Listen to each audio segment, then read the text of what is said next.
જય હિન્દ દોસ્તો, ફરી એકવાર સ્વાગત છે તમારું મારી YouTube ચેનલમાં। અને આજે હું તમને જણાવવાનું છું કે ભાઈ શું ચૈતર વસાવા જે છે એ શું જેલની બહાર આવી ગયા છે કે નથી આવ્યા, તેમનો જામીન થઈ ગયા છે કે નથી થયા, તે હું તમને ટોટલ ઇન્ફોર્મેશન આપું। પણ જો તમે એની પહેલા મારી ચેનલમાં તમે નવા હોય તો પ્લીઝ યાર સબસ્ક્રાઇબ કરીને ઓલ નોટિફિકેશન પ્રેસ કરી દેજો, જેનાથી અપ ટુ ડેટ મારી ઇન્ફોર્મેશન તમારી સુધી પહોંચતી રહે અને આવા નવા હું તમારી સમક્ષ વિડિયો લાવતો રહીશ। અને બીજું જે છે કે ભાઈ ચૈતર વસાવા જે છે એ આ જેલની બહાર આવીને શું કરશે, શું નહીં કરે, શું તેમનો પ્લાન રહેશે, તે ટુ ઝેડ તમને હું માહિતી આપતો રહીશ। તો હવે શરૂ કરીએ કે ભાઈ શું ચૈતર વસાવા જે છે એ જેલની બહાર આવી ગયા છે?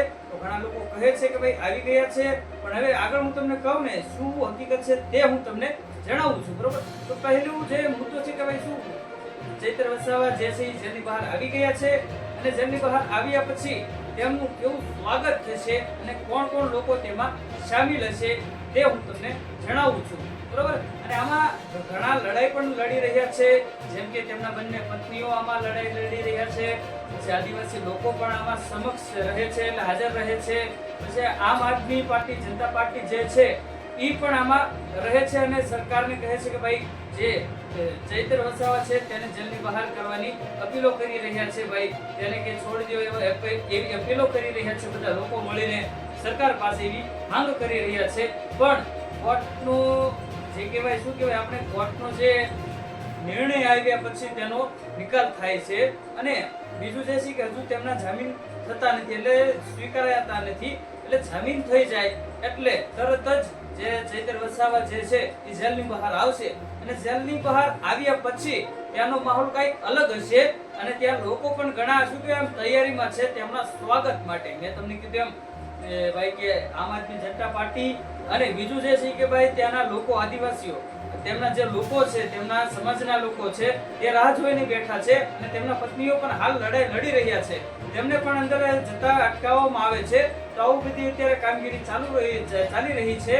અને બીજું જે છે કે ભાઈ આ જે બનાવ ક્યાંથી બન્યો તો તમને લોકોને ખબર છે કે ભાઈ આ જે ચૈતર વસાવા જે છે ઈ કઈક માંગ માટે ગયા કોર્ટમાં કે કઈક અરજી દાખલ કરાવવા ગયા અને સામેવાળા વ્યક્તિએ જે તેમની અરજી ન સ્વીકારી, તેમની માંગ ન સ્વીકારી, એટલા માટે તેમને શું કહેવાય જે સરકારી કર્મચારી છે તેમના ઉપર ગ્લાસ વડે તેમને પ્રહાર કર્યો હતો, એટલે ગ્લાસનો ઘા તે સરકારી કર્મચારી ઉપર કર્યો હતો। એનાથી તેમના ઉપર આ શું કહેવાય આપણે જે જાન લેવાનો હુમલો કર્યો છે એવો તેમને કાયદો તેમની ઉપર દાખલ કરીને તેમને જેલમાં રાખી દીધા છે। એટલે શું કહેવાય આપણે તેમની ઉપર એવો ઈરાદો નાખ્યો છે કે ભાઈ ચૈતર વસાવાએ અમને મારી નાખવાનો પ્રયાસ કર્યો છે, એનો એમને દાખલ કર્યો છે ગુનો કોર્ટમાં, એટલે તેમને અત્યારે હાલ તે જેલમાં છે। આપણે બધા લોકો કહે છે કે ભાઈ બહાર આવી ગયા છે, તો ભાઈ બધી ખોટી વાત છે, હજુ બહાર નથી આવ્યા, બસ હવે 2-3 દિવસની કદાચ વાર લાગશે અને બહાર આવતાની સાથે જ ઘણા લોકો તેના સ્વાગત માટે રાહ જોઈ રહ્યા છે। અને લોકો કહે છે કે ભાઈ શું આમાં કેજરીવાલ આવશે? તો એ પણ આપને ખબર નથી ભાઈ કે કેજરીવાલ આવશે કે નહીં આના સ્વાગતમાં ને આને છોડાવવા માટે।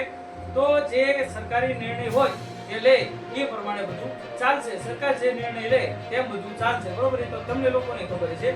અને બીજું જે છે કે ભાઈ હાલ તો અત્યારે મેં તમને કીધું જેલમાં છે, જે ચૈતર વસાવા જે છે એ હાલ તો જેલમાં છે, કોઈ બહાર આવ્યું નથી।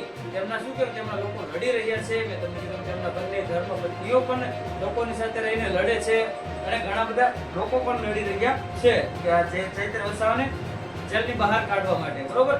અને બીજું જે છે કે ભાઈ આ જેલની બહાર આવ્યા પછી ચૈતર વસાવાનો પ્લાન શું છે તો એ તો ભાઈ આપને ખબર નથી, એ તો આપણે ચૈતર વસાવાને ખબર છે કે ભાઈ શું તેમનો પ્લાન છે, શું તે કરશે, શું કોની સામે તે લડશે, બધું જ એમને ખબર હશે, બરોબર? અને ઘણા લોકો કહી રહ્યા છે કે ભાઈ શું કહેવાય કે ચૈતર વસાવા જે છે જેલની બહાર આવી ગયા છે, તેમનો આ પ્લાન છે, આમ થશે, પેલું થશે, તો એવું ગાઈસ કશું જ નથી। અને મારી ચેનલમાં તમને એકદમ સાચા રિપોર્ટ મળતા રહેશે, બરોબર? અને એ ટુ ઝેડ ઇન્ફોર્મેશન તમને આપતો રહીશ, તમને રોજના રોજ રિપોર્ટ મળતા રહેશે મારી ચેનલમાં। જેમ કે જે ચૈતર વસાવા છે ક્યારે છૂટશે તો હું તમને તમારી સમક્ષ વિડીયો લાવીશ, શું તેમનું સ્વાગત માટે કેવી તૈયારી ચાલી રહી છે તો તેનો પણ વિડીયો હું તમારી સમક્ષ લાવીશ, અને કોણ કોણ લોકો તેમાં સામેલ રહે છે તેનો પણ હું તમારી સમક્ષ વિડીયો લાવીશ। પણ જો તમે એની પહેલા મારી ચેનલમાં તમે જો નવા હોય તો પ્લીઝ યાર સબસ્ક્રાઇબ કરીને ઓલ નોટિફિકેશન પ્રેસ કરી દેજો, જેનાથી અપ ટુ ડેટ મારી ઇન્ફોર્મેશન તમારી સુધી પહોંચતી રહે અને આવા સમાચાર તમારી સુધી પહોંચતા રહે અને આજે A to Z માહિતી તમારી સમક્ષ લાવતો રહીશ. અને થેન્ક યુ સો મચ. તમે મારો અત્યાર સુધી વિડીયો જોયો હોય તેના બદલ તમારો આભાર અને ચેનલ સબસ્ક્રાઇબ કરવા વિનંતી. તો હવે મળીએ નેક્સ્ટ વિડીયોમાં. ત્યાં સુધી જય હિન્દ, જય ભારત.